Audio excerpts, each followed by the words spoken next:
Welcome back, everyone, to another episode of Recharging the Human Battery. I'm Dr. Stefano.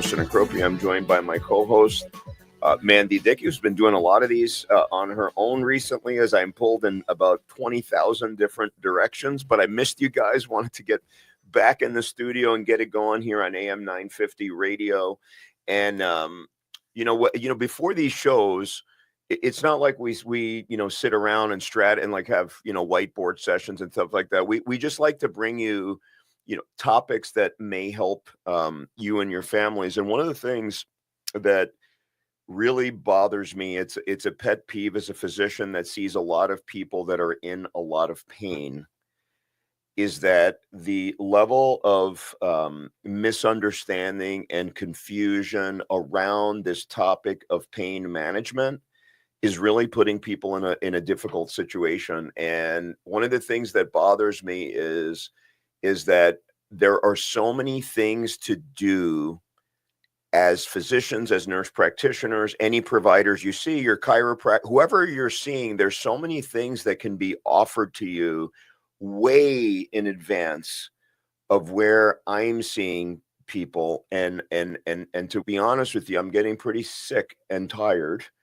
literally, of seeing people that are on these crazy advanced pain regimens that absolutely don't need to be. There is a place for getting really, really aggressive, with pain, especially with the medications and with some of these like higher level procedures. And for some people, it's honestly a game changer. It's a lifesaver.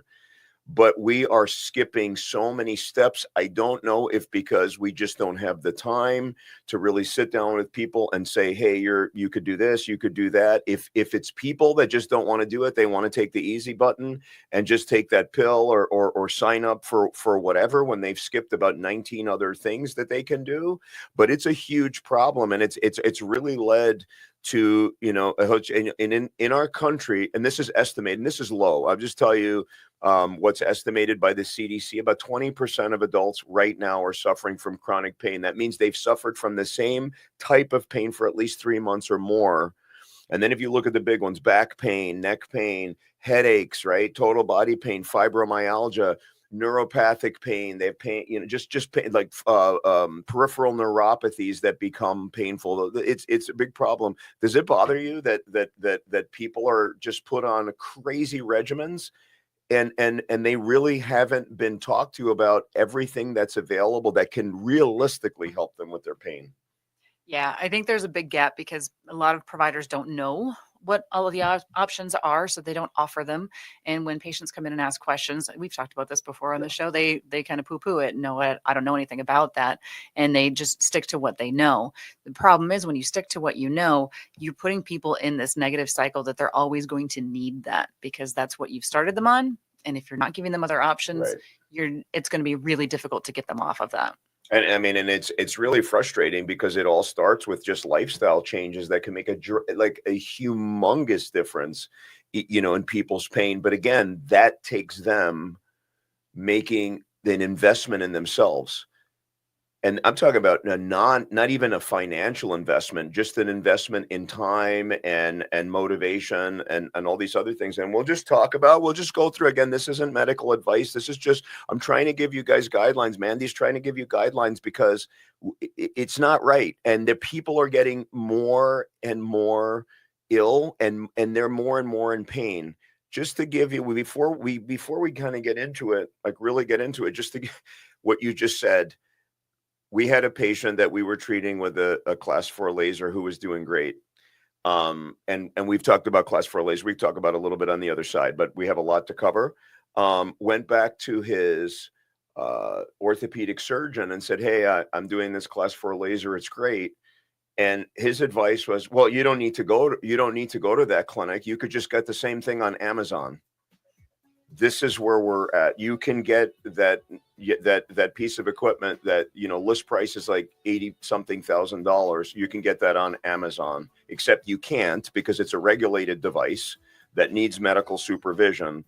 This is what and this is a person that's saying they have an improvement. So on the other side of the break, we'll dive into some of these topics. We'll see you back on AM 950. This is Recharging the Human Battery.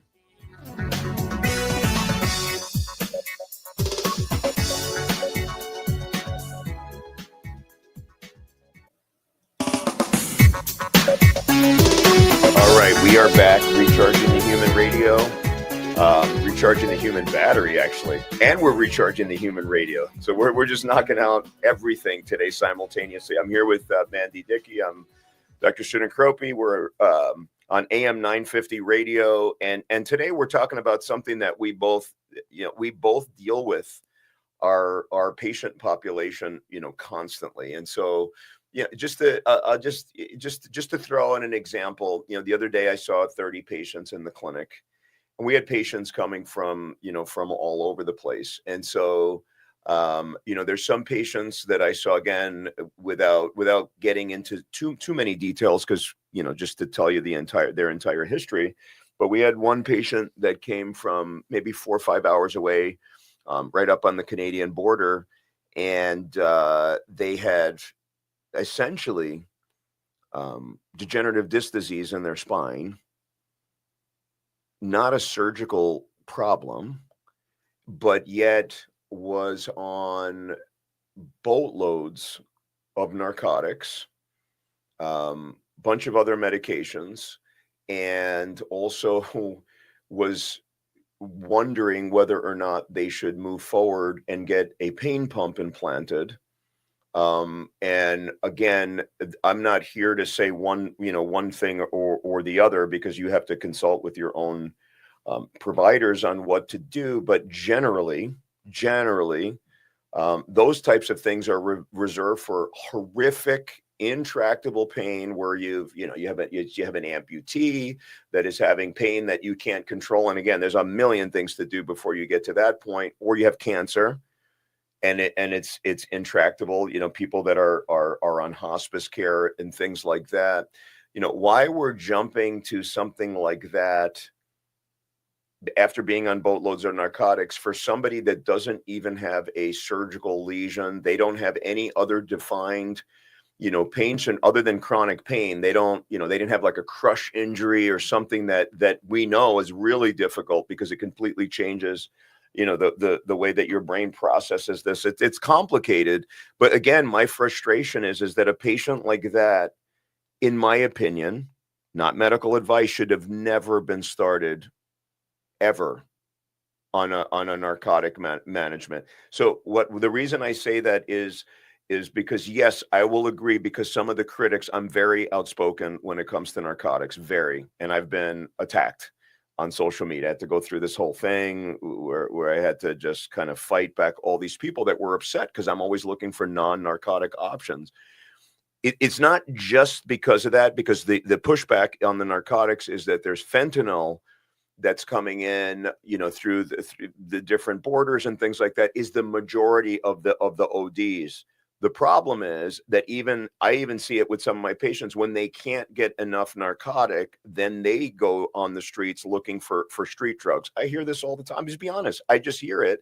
And then we have to try to help them and get them into different clinics and stuff like that. But it's not just because they are getting on these high dose medications. It's because that is robbing them of the opportunity to do these other things. Because once you start going down that route and your life is turned potentially upside down, it's very difficult for them to say, well, you're addicted to these pills and you got all this stuff and you've had all these procedures. Oh, let's do omega-3s and meditate. They're not there. They're all they want to know is where they can get their next pain pill.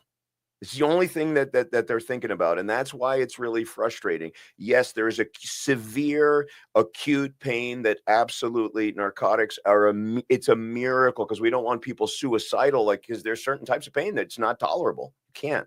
It's beyond the human. But for these other things, why is that why there are so many, and we're going to talk about some of that. How frustrating is it to see this? Sometimes I get speechless, because I look at it, I'm like, why are people doing this? And I've seen people put on narcotics for things that just don't respond to narcotics. Like I know you as a not you as a provider, the greater you as a provider, you know that there are other options out there to put something on, put somebody on something other than just the narcotics. So why don't you start with the minimal amount? and then work your way up if you need to. But there are some things that do not respond to narcotics, and people don't think about that. Neuropathy is one. I've seen so many Of people course. come in, they're on narcotics for a neuropathy. And then in clinic, I've had to work with them on how to find other options because it literally will not treat that kind of pain.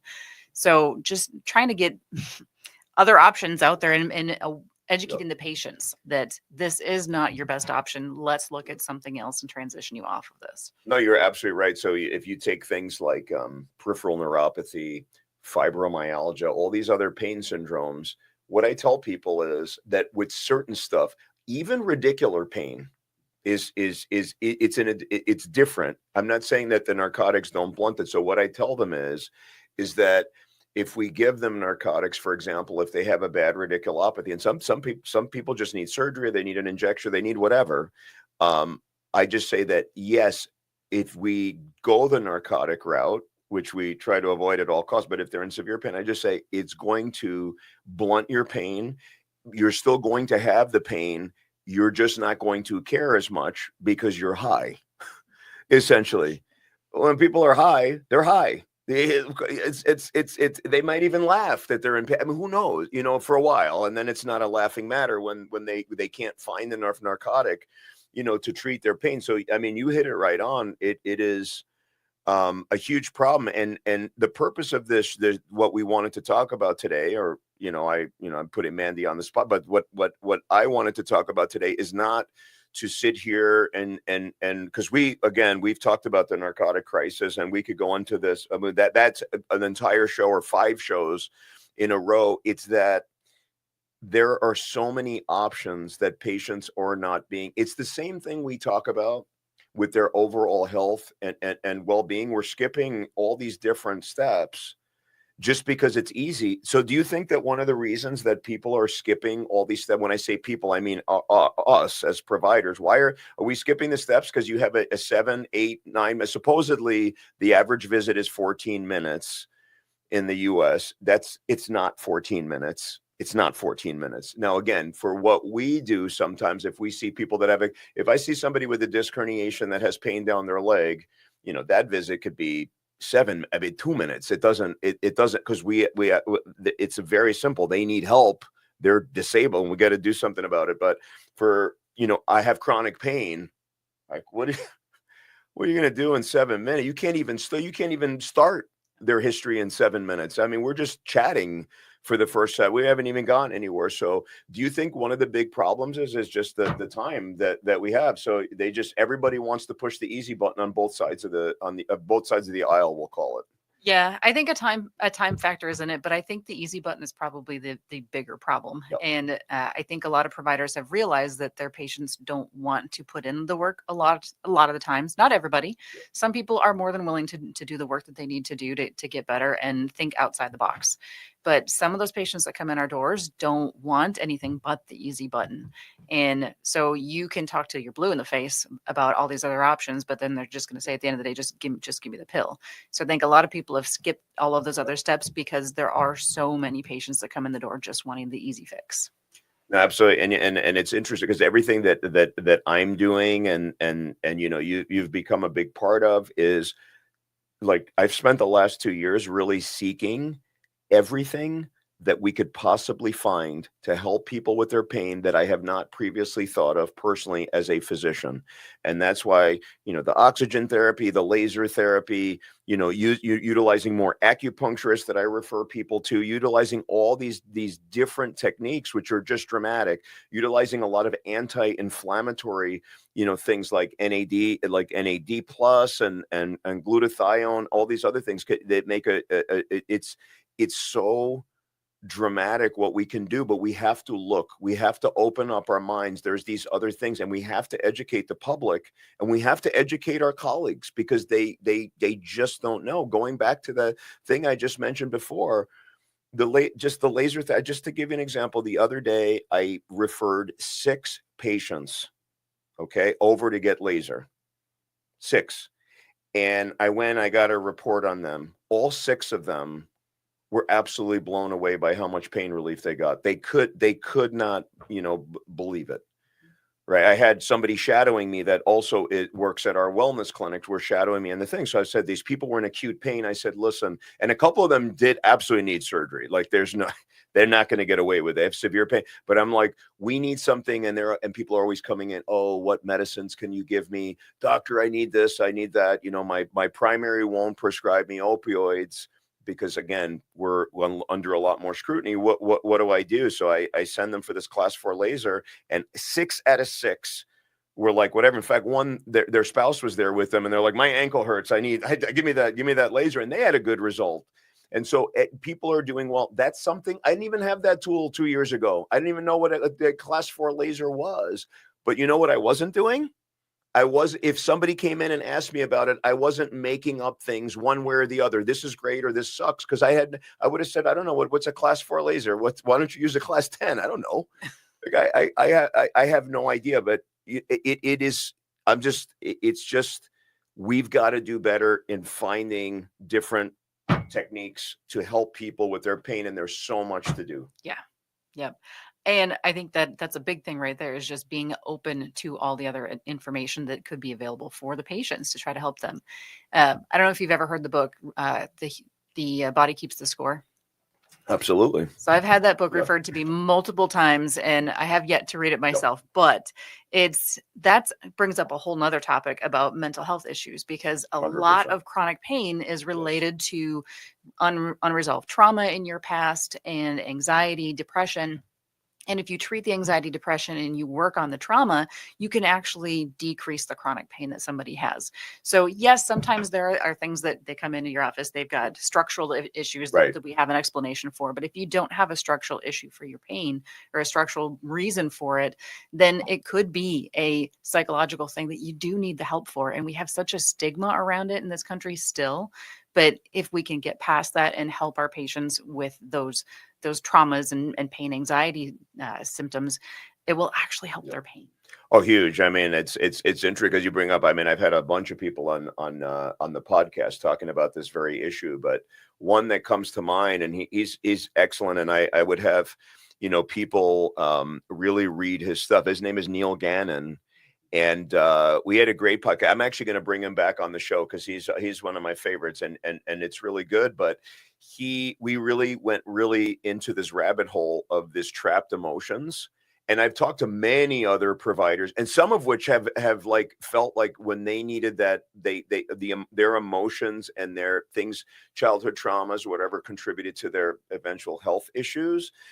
That's a great point. It's so important to fix all those different pillars. And so when we talk about a comprehensive pain management approach, we're really talking about mental health. We're talking about, fixing your diet, fixing the way you see things, getting your stress down, getting you into parasympathetic states, and then maybe looking at some molecules. There's nonsteroidal anti-inflammatory medications. Again, we don't always have to jump to medications because there's stuff, there's all kinds of biohacking things we do. There's light therapies, there's other things. But before we get into those things, one other point that's really important, and I want you guys to listen, because I really, again, both of our passion is really to help people with their pain. Pain is just devastating. It's a life ruiner. The other thing is, if we look at what is happening with regulation, here's the problem. Yes, the amount of opioid prescriptions that are being given out has definitely come down. It's not come down necessarily organically. It's come down because people, are breathing down the throats of the providers and saying, you can't do this, you can't do the other thing. So here's the problem, though.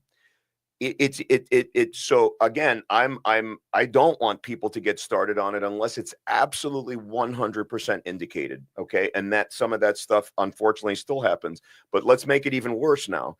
Now there's so much scrutiny that people are being taken off of the things without a plan. That's a big problem.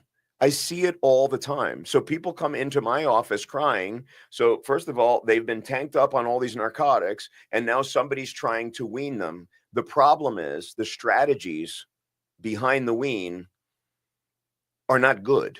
They don't incorporate any of the things we talk about, bio, all these things, like literally, like some of these things are game changers, especially to manage people's pain, but they're not being put in there. So now people are in a thing where they're seeking medications from their brother-in-law who had a surgery, 3 weeks ago and has some pills left. They're seeking whatever. They're overdosing on Tylenol and getting into liver failure. They're overdose. They're having GI issues, right? Because they're chewing ibuprofen every hour, which is not what you should be doing. Again, not medical advice because it's a radio show, but you guys got to be careful. So the reason I'm so passionate about what we're talking about on the show today is because for those of you that are listening in and tuning in, I'm just telling you, it is so important for you to see providers that are really serious about a holistic, I know it's overused, but a holistic, comprehensive pain management program. And if people are not talking about all the comprehensive things, if they're not talking to you about your nutrition, your mental health, how to work on that, they're not talking about biofeedback, they're not talking about meditation and breath work, and then going on to these different molecules that we can use, like I mentioned one again that beyond the scope of this thing, but there's something called NAD plus, which is incredible anti-inflammatory, omega-3s, a lot of other, a lot of other things that are on the market that you guys are probably aware of because this stuff is pushed. But again, you don't know how to use it in conjunction with these other things. How does it all work?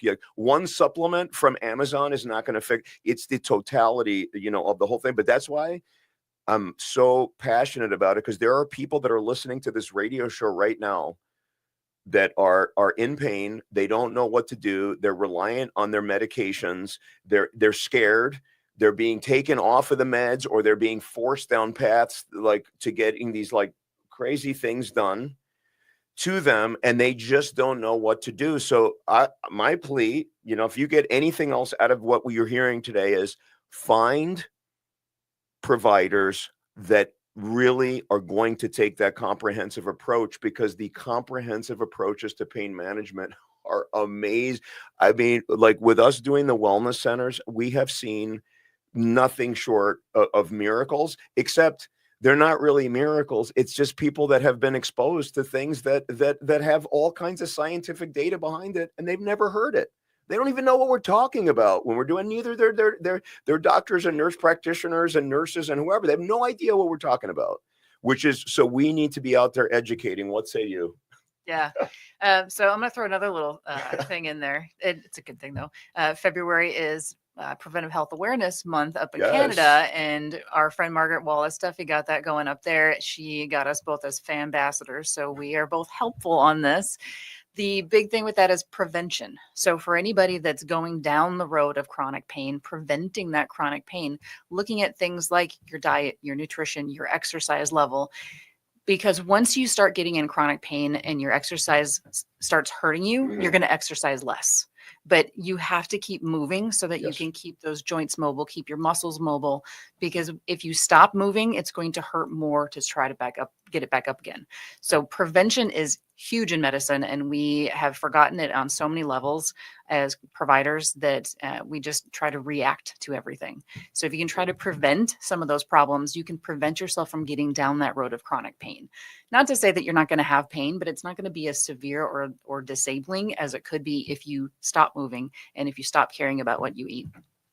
No, absolutely. And the other thing that I think that we definitely should bring up, and again, these are I love having radio shows and podcasts, because it's good. I can vent, because sometimes I just want to, like in the middle of my clinic, I just want to like run full speed into the wall and just knock myself out, because I can't hear one more of this the nonsense that is going on. It doesn't even make any sense.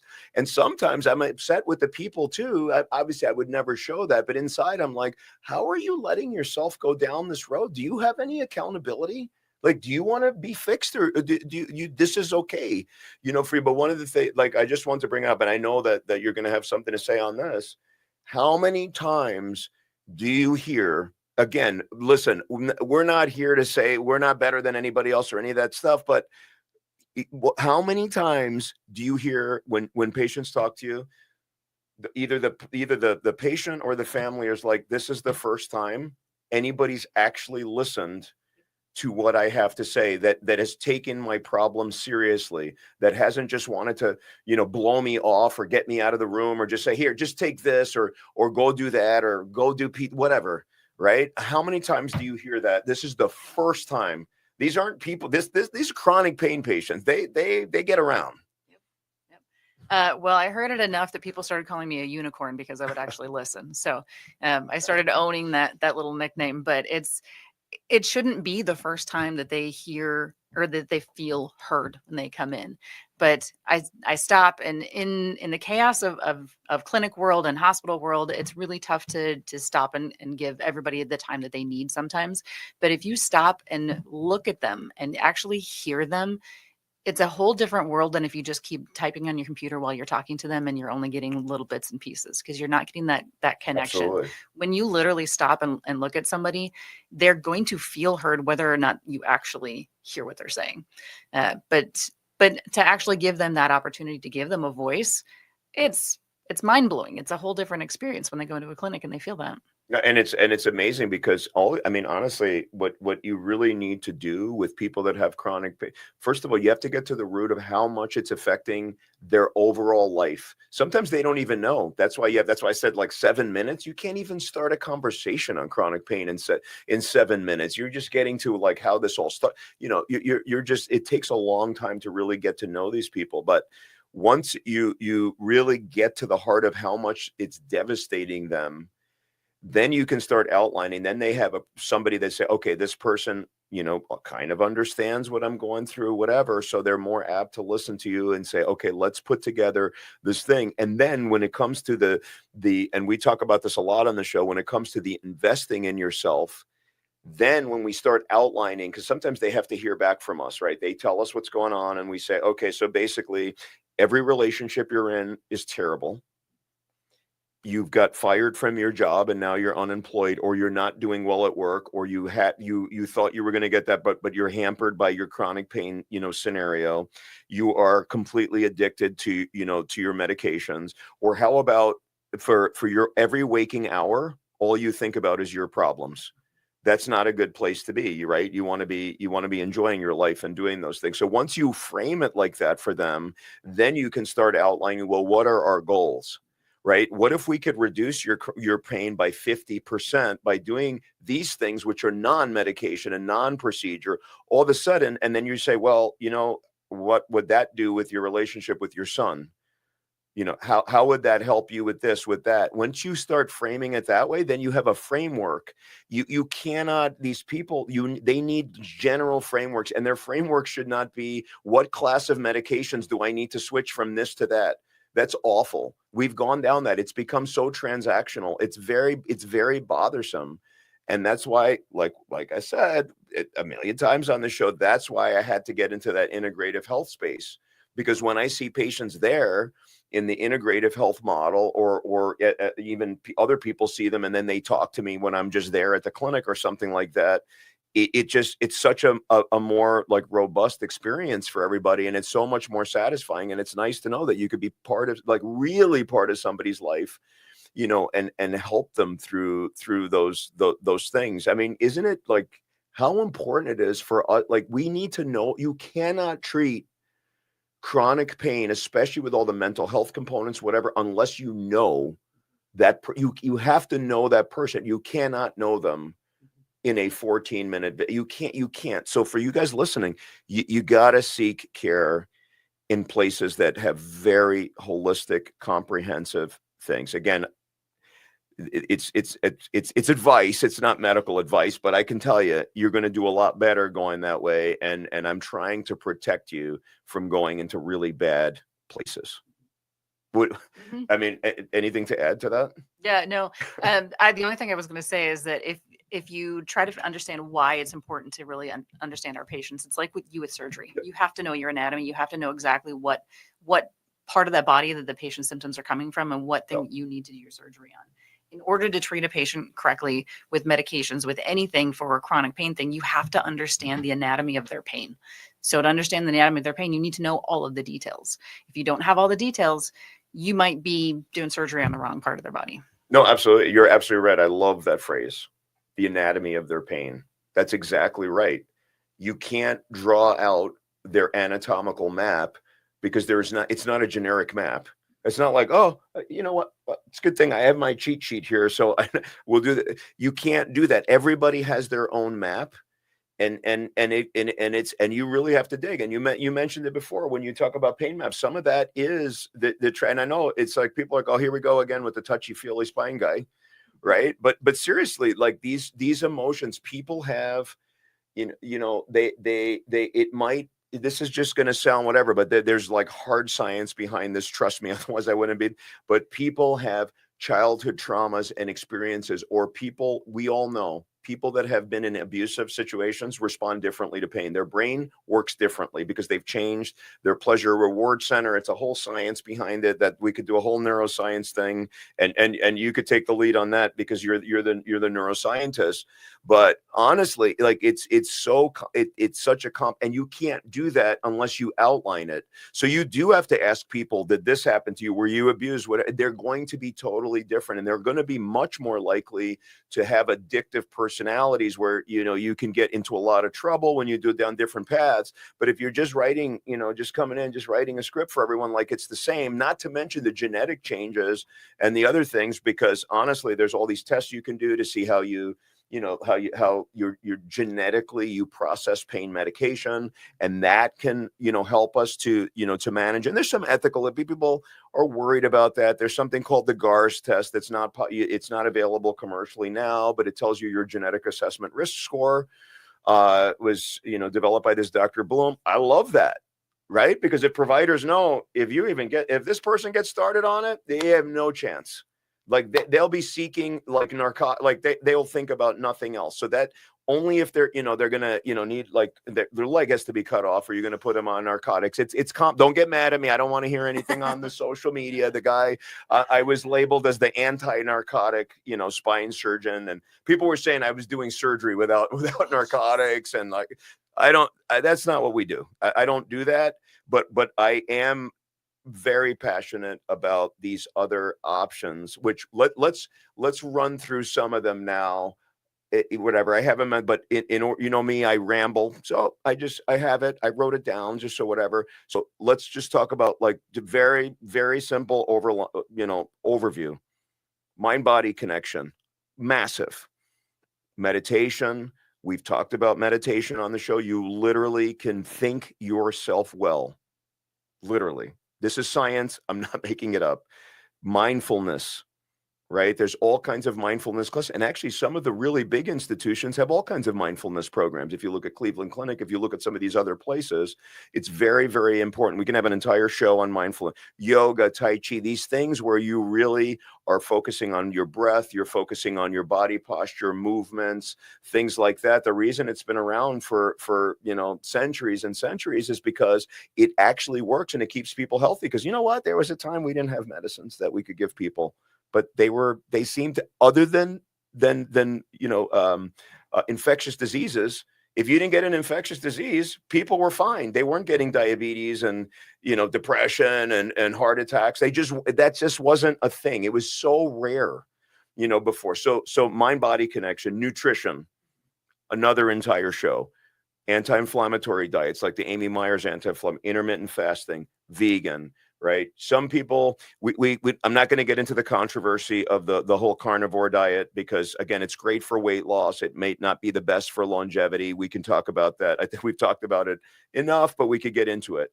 Acupuncture, things like acupuncture, massage therapy. People really do enjoy these things, but again, it gets completely downplayed by our colleagues.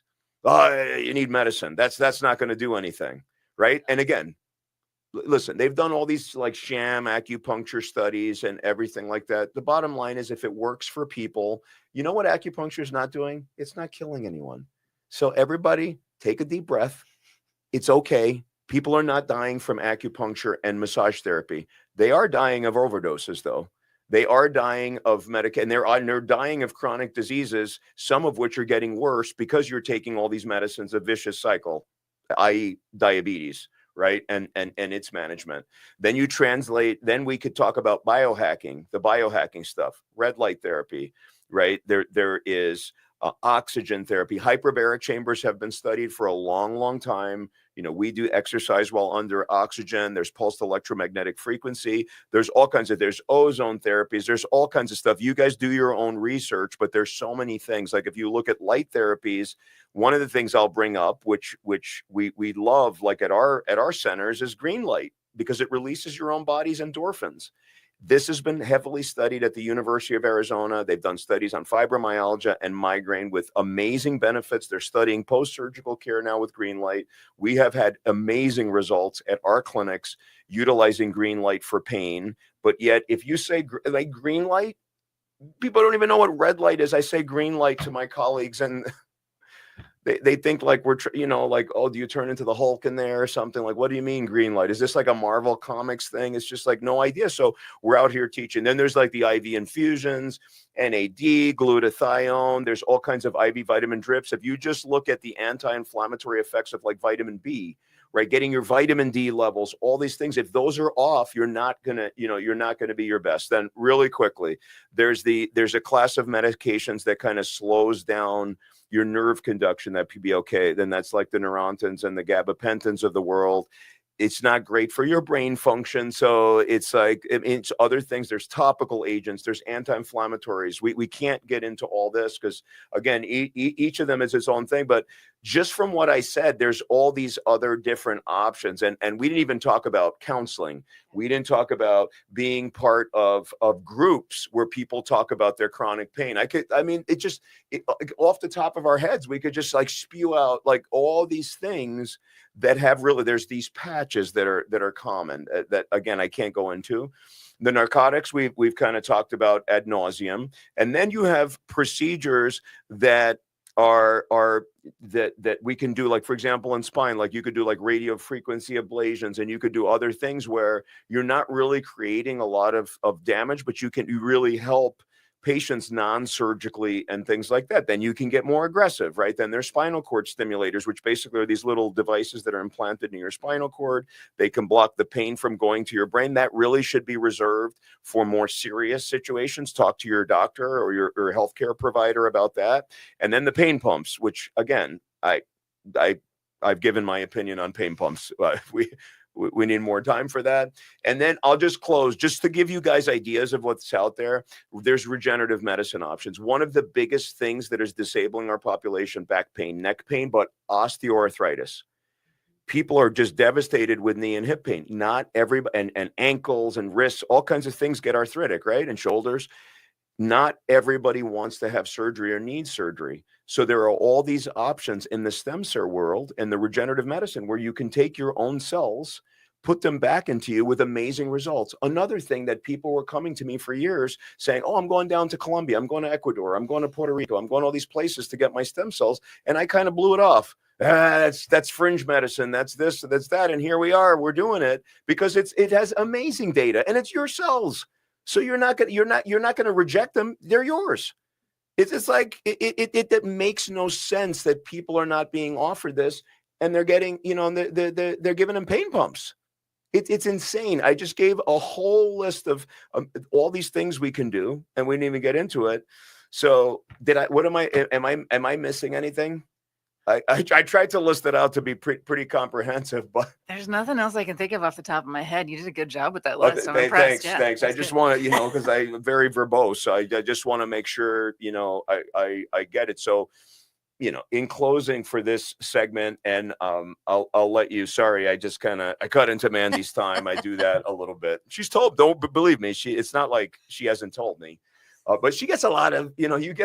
You get a lot of the episodes on your own, so it's not. It's all good. It's all good. We'll just whatever. So, on the other side of the break, we'll close it down. I'm just curious to know, like, Mandi's overall thoughts on what her recommendations are for people, how they can get really going down the right treatment path, because as we've talked about in the show, when you start getting into pain, where you start in the process is going to make a dramatic difference into your overall long-term outcome. And if you get into a situation where you have, right, you're just spinning, you're just like one foot on a banana peel, the other foot in the grave, it's not a good place to be. So let's not get there. Let's start it off right and go to people. And if you are having chronic pain, you got to find the right people to help you with it, because there's so many things to help you. We'll see you on the other side of the break. This is AM 950 Radio, recharging the human battery. See you in a minute.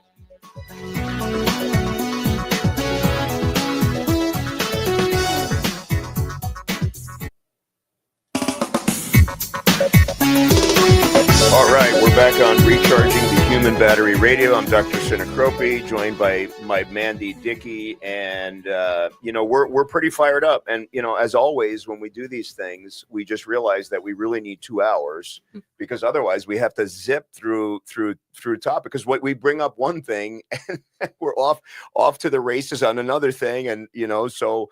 Hopefully you guys got a lot out of it. How I wanted to close this show, I just wanted to have Mandi talk about from a different perspective, because you guys know how I feel, and I might be too excited right now to give you the recommendations exactly the way I want to, because I see so much that is problematic, and I feel so bad for people that go down the wrong path. So how can people get on the right track to managing their pain? How do we frame this so that they know what to do and where to go?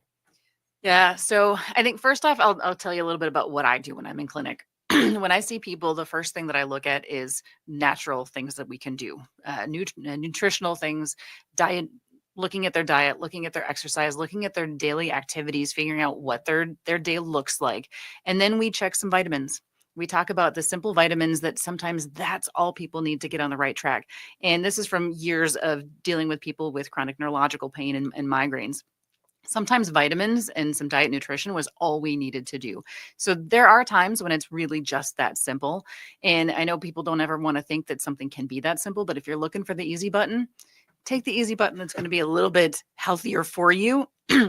And beyond that, then we were looking at the psychological part of it, because again, in the neurological world, there's a very fine line between psych and neuro. So your brain it's all one big happy family up there. So when we're talking about neurological problems, sometimes it's not so happy. The pain people, the happiness.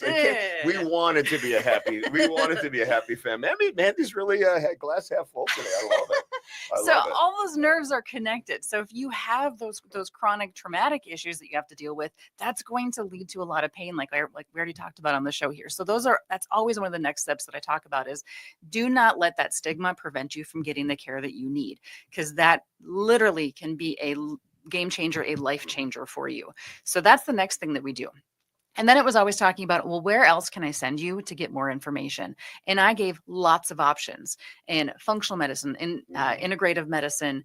And then, yes, our traditional routes. You can choose any or all of the above. The more tools you have in your toolbox, the better you are. I just did a podcast interview with somebody the other day that said, if you open up your toolbox and all you have is a screwdriver, you cannot fix everything. So you have to have all of the tools in the toolbox. So offering up all of those different options that where you can go for a referral. Do I have a preference on one or the other? Sure. Am I going to tell you that? No, because that's not my place. But just giving you all of the options and then letting you choose, because again, as we said many times, you are the CEO of your own healthcare. You have to take charge of this. You have more responsibility in your own health than you realize. Your choices on a day-to-day basis will make or break whether or not you have chronic pain or not, to tell the truth, because you have so much control over that. We don't often take that control. We don't realize we have that control. So just having somebody tell you that sometimes is an aha moment enough for people to realize, oh yeah, I can do something about this. And I would give them the options of things that I could help them with. And then I would tell them, beyond this, this is what you can do for yourself, because they have to know all of the options. So you as a provider, you, the general, you out there listening, you as the patient, you have to think about all of those things and where you have your responsibility. And if you're not getting the answers that you want, you need to seek other answers from other people, because not everybody's going to have all the answers for you. 100%. That was well said. And I love it's when you empower people to do something, almost every pain situation, if people are empowered, they can get better. Period. We believe that. We believe in you. We see it. And sometimes but people haven't believed in them. It's also about us believing in you that you can do it, but you need to believe in yourself. You need to be the CEO of your own health. And when we empower you, you feel like you can make a difference. It's when people feel like there is no hope, there's nothing to do. They just give up and they literally do everything the opposite of what they should do. So on that note, hopefully you've enjoyed this episode of Recharging the Human Battery. We're on AM 950 radio. Cinecropy and Mandi Dickey, we are out. We'll see you next week.